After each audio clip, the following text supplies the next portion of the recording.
Sahabat setia Gowor yang dikasihi Tuhan, Shalom. Hari ini adalah Kamis 3 Juni 2021, peringatan wajib Santo Carolus Lwanga dengan kawan-kawannya martir di Uganda, Afrika.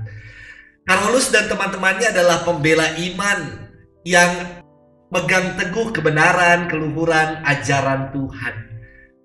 Santo Carolus Lwanga adalah seorang anak yang melayani Raja Mwanga. Ia menggantikan temannya bernama Yosef Mukasa. Raja Mwanga dikenal sebagai raja yang bejat dan sangat benci terhadap ajaran-ajaran Kristiani. Pada tanggal 25 Mei tahun 1886, Raja mendapati para pelayannya sedang mengikuti pelajaran agama dari seorang misionaris. Ia sangat marah lalu membunuh anak-anak itu. Carolus pun dibunuh bersama dengan kawan-kawannya demi membela iman Kristiani. Paus Paulus VI pada tahun 1964 menyatakan kudus Santo Carolus Lwanga dan teman-temannya. Kita bersyukur dengan darah kemartiran yang telah ditumpahkan di tanah Uganda, Afrika. Kini iman Kristiani bertumbuh subur. Saudari-saudaraku, kita akan bersama-sama merenungkan firman Tuhan hari ini yang diambil dari Injil Markus 12 ayat 28b sampai dengan 34. Mari kita siapkan hati kita. Haleluya, haleluya, haleluya. Berilah aku pengertian, maka aku akan menaati hukum-Mu. Aku akan menepatinya dengan segenap hati, ya Tuhan.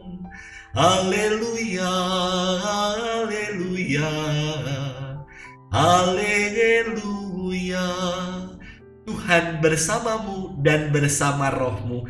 Inilah Injil Yesus Kristus menurut Santo Markus, dimuliakanlah Tuhan. Pada suatu hari, datanglah seorang ahli Taurat kepada Yesus dan bertanya, "Perintah manakah yang paling utama?" Yesus menjawab, "Perintah yang utama ialah, dengarlah hai orang Israel, Tuhan Allah kita itu Tuhan yang esa. Kasihilah Tuhan Allahmu dengan segenap hati, dengan segenap jiwa, dengan segenap akal budi, dan dengan segenap kekuatanmu. Dan perintah yang kedua ialah, kasihilah sesamamu seperti dirimu sendiri." Tidak ada perintah lain yang lebih utama daripada kedua perintah ini. Berkatalah ahli Taurat itu kepada Yesus, "Guru, tepat sekali apa yang kau katakan bahwa Dia itu esa dan tidak ada Allah lain kecuali Dia. Memang mengasihi Dia dengan segenap hati, dengan segenap pengertian, dan dengan segenap kekuatan, serta mengasihi sesama seperti manusia, seperti diri kita sendiri, jauh lebih utama daripada semua kurban bakar dan persembahan." Yesus melihat betapa bijaksananya jawaban orang itu, maka ia berkata kepadanya, "Engkau tidak jauh dari kerajaan Allah." Dan tak seorang pun masih berani menanyakan sesuatu kepada Yesus. Demikianlah Injil Tuhan. Terpujilah Kristus. Sahabat setia Gowor yang dikasihi Tuhan, Shalom. Salam sehat untuk kita semua. Saudara-saudariku, ada lagu anak-anak yang evergreen. Mengatakan demikian lagu itu. "Satu-satu aku sayang ibu, dua-dua juga sayang ayah, tiga-tiga sayang adik kakak, satu, dua, tiga sayang semuanya." Apakah ada jenjang atau gradasi dalam mencintai keluarga?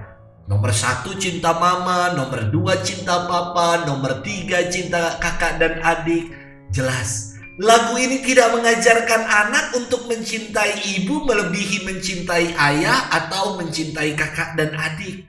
Namun saya kira lagu ini menjadi lagu yang evergreen dan penuh arti karena mengajarkan anak untuk mengasihi, mencintai orang tua dan keluarga. Sahabat setia Gowor yang dikasihi Tuhan, firman Tuhan hari ini berbicara tentang seorang ahli Taurat yang datang kepada Yesus dan bertanya begini, perintah manakah yang paling utama? Saya merenung begini, saudara-saudari. Orang ini dikatakan sebagai ahli dalam Taurat. Artinya orang ini fasih, tahu benar tentang Taurat dan hukum-hukumnya. Lantas, mengapa ia datang dan bertanya kepada Yesus? Saya kira mungkin sang ahli ini ingin ngetes, mencoba Yesus, ya. Atau yang kedua, bisa jadi ia sungguh bertanya karena bingung atas banyaknya hukum dan perintah dalam agama Yahudi yang disebut mitvot. Ada 613 perintah dalam agama Yahudi yang terdiri dari 365 larangan dan 248 berupa perintah atau hukum. Kita 10 perintah Allah aja lupa, ya. Ini ada 613. Manakah yang menjadi yang utama? Yesus menjawab dengan mengutip Ulangan 6 ayat 4 yang mengatakan demikian. Dengarlah hai Israel, Tuhan Allah kita itu Tuhan yang esa. Ayat ini menjadi rema yang termateraikan oleh bangsa Israel. Maka mereka ini sangat hafal Ulangan 6 ayat 4 yang mengatakan Shema Israel Adonai Eloheinu Adonai Echad. Mereka suka memazmurkan ayat ini dengan mengatakan Shema Yisrael Adonai Eloheinu Adonai Echad. Dengan mengutip rema ini, Yesus menegaskan perintah yang paling utama dalam Taurat, yakni kasihilah Tuhan Allahmu dengan segenap hati, dengan segenap jiwa, dengan segenap akal budi, dengan segenap kekuatanmu. Dan perintah yang kedua ialah kasihilah sesamamu seperti dirimu sendiri. Inilah inti dari seluruh perintah dalam Taurat yang disarikan Yesus dengan sempurna. Maka sang ahli Taurat pun mengakui bahwa jawaban Yesus sungguh tepat sekali. Sahabat setia Gowor yang dikasihi Tuhan, inti ajaran Kristiani adalah kasih. Mengasihi Allah dengan segenap daya hidup kita dan mengungkapkannya dengan mengasihi sesama. Mudah diomong, namun terkadang perlu perjuangan untuk menunaikannya. Mari kita berupaya untuk semakin mengasihi Allah dan mengasihi sesama. Tuhan memberkati kita senantiasa dalam nama Bapa dan Putra dan Roh Kudus. Amin.